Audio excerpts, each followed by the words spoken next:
When you are finished brewing coffee in your PowerXL Grind and Go, here's how to clean it. Always remove the plug from the outlet. Make sure the unit has completely cooled down and remove the filter basket. Discard the coffee grounds.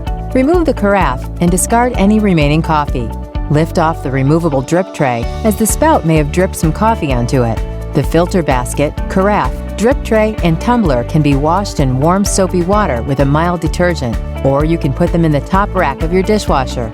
Never submerge your main unit housing or the power cord in water or liquid. Water or liquid can damage the electrical parts or cause a shock. Simply wipe down your main unit housing with a warm, moist cloth. Make sure all parts are thoroughly dry before reassembling your unit. Always make sure the unit is unplugged and is cooled thoroughly before storing.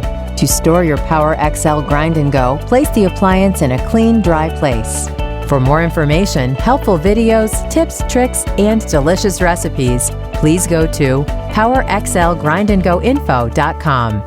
PowerXL. Life keeps you busy. We help you excel.